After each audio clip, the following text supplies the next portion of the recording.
चलिए शुरू करते हैं फिर से एक नया क्वेश्चन नंबर आपका एनसीईआरटी एक्सरसाइज 7.1 का क्वेश्चन 5 है और यही क्वेश्चन हूबहू आर.एस. अग्रवाल बुक का एक्सरसाइज 9A का क्वेश्चन नंबर 8 है।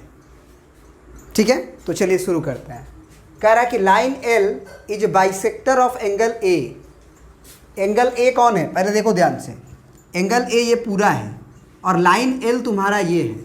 तो लाइन एल को अगर बोला है कि ये लाइन एल जो है वो एंगल ए का बाइसेक्टर है, इसका मतलब हम ये कह सकते हैं कि ये एंगल अगर 1 है, ये एंगल 2 है, तो हम गिवन में लिख देंगे कि एंगल 1 बराबर एंगल 2 होगा, क्योंकि एल बाइसेक्टर है। बाइसेक्टर मतलब आधा करना, बराबर बराबर भागों में बांटना।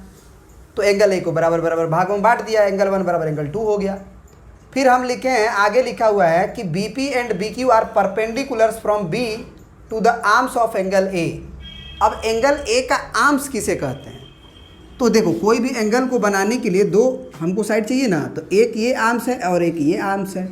तो ये एक ए पी है और ये आपका ए क्यू है। तो इस दोनों आर्म्स पे क्या है हमारा कि बी पी जो है और बी क्यू है वो परपेंडिकुलर है, बी क्यू और बी क्यू। मतलब ये एंगल 90 डिग्री हमको दिया गया है। तो ये हम लिख दिए कि B Q is perpendicular to A Q, B Q is perpendicular to A Q और B P is also perpendicular to A P. ठीक है, ये भी लिख सकते हो कि एंगल क्यू बराबर एंगल पी बराबर 90 डिग्री, ये भी लिख सकते हो गिवन में। अब टू प्रूफ क्या है हमें कि triangle A P B is congruent to A Q B. तो ज़रा ध्यान से देखो, ए पी बी कौन है? ए पी बी, मतलब ये वाला ट्रायंगल को कॉन्ग्रुएंट करना है किसके? ए क्यू बी, ए क्यू बी इसके।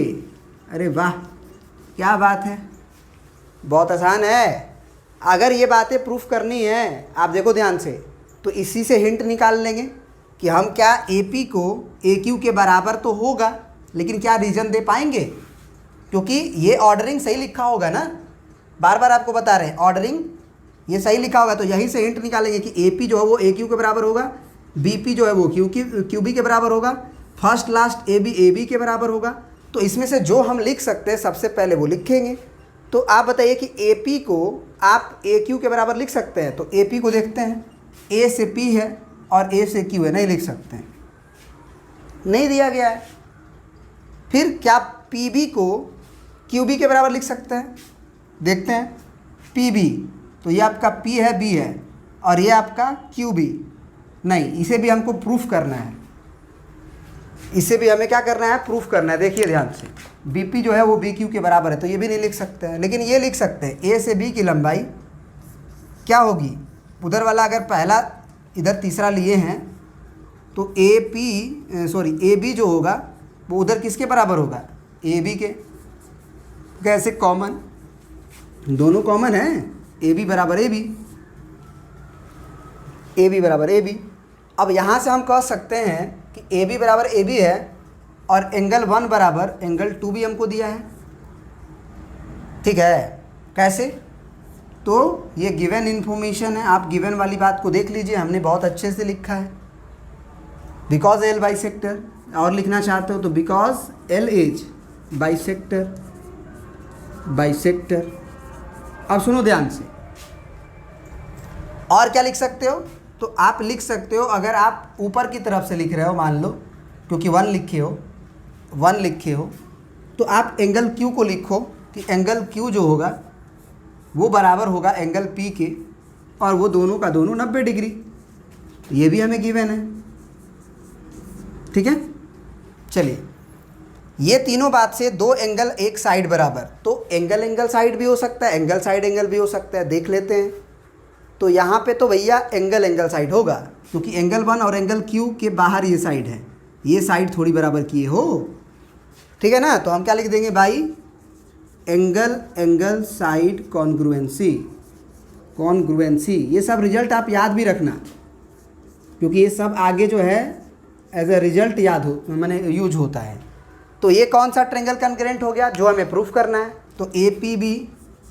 अब ऑर्डरिंग का ध्यान नहीं देना है, क्यों नहीं देना है? क्योंकि ये कॉन्ग्रुएंट हमने प्रूफ कर दिया, तो यही ना हमने किया है। तो A P B is congruent to triangle A Q B, तो यही तो ऑर्डरिंग का फ़ायदा है इसीलिए तो हम इस पे जोर दिए थे शुरू में, 15 मिनट का वीडियो बना था कि ऑर्डरिंग पे ध्यान देना ज़रूरी है। तो ए पी बी जो है वो ए क्यू बी के बराबर है, कन्ग्रेंट है। और जैसे ये कन्ग्रेंट है, पहली बात प्रूफ हो गई, और इसी बात से दूसरा भी बात प्रूफ हो जाएगा, क्योंकि बी पी की लंबाई बी क्यू के बराबर आएगा सी पी सी टी से। देखो कैसे, बी पी मतलब बी से पी और क्यू बी, तो यानी कि सेकेंड लास्ट की लंबाई सेकेंड लास्ट की बराबर तो होगी ही। तो बी पी बराबर क्यू बी, है ना। पी बी या बी पी कह लो, बात एक ही है। पी बी बराबर क्यू, कैसे, by C P C T, by C P C T. अब एक बात बताओ, हमें एक वर्ड और लिखा है, और B is equidistant from arms angle A. ये बात कहो या B is equidistant from arms of angle A बोलो, बात एक ही है। देखो, इक्वी डिस्टेंट मतलब बराबर दूरी पर हो। कौन बराबर दूरी पे हो? तो बी जो पॉइंट है, किससे? आर्म्स ऑफ एंगल ए। तो एंगल ए को बनाने वाला आर्म्स कौन कौन है? आपका ए क्यू है, और एक ये पी है, ए पी है, और ये आपका ए क्यू है। तो दोनों आर्म से ये जो बी पॉइंट है बराबर दूरी पे होगी। इक्वी माने बराबर, डिस्टेंट माने दूरी। तो आपको बताया गया था ना, एक पॉइंट से एक लाइन के बीच की दूरी को कैसे ट्रीट किया जाता है? परपेंडिकुलर डिस्टेंस के रूप में। तो ये पॉइंट और इस लाइन के बीच की दूरी ये हुआ बी क्यू, और ये पॉइंट बी से पी की दूरी हुई बी पी। तो यही तो हम प्रूफ किए हुए हैं अभी कि पी बी की जो लंबाई होगी वो बराबर होगी क्यू बी के, है ना, क्यू बी के। तो यही तो इक्वी डिस्टेंस भी है कि एक पॉइंट से बराबर, ये पॉइंट से ये लाइन और ये लाइन बराबर दूरी पे है, बोथ विल बी सेम, ठीक है ना। तो आप इसे भी प्रिंट कर लीजिए।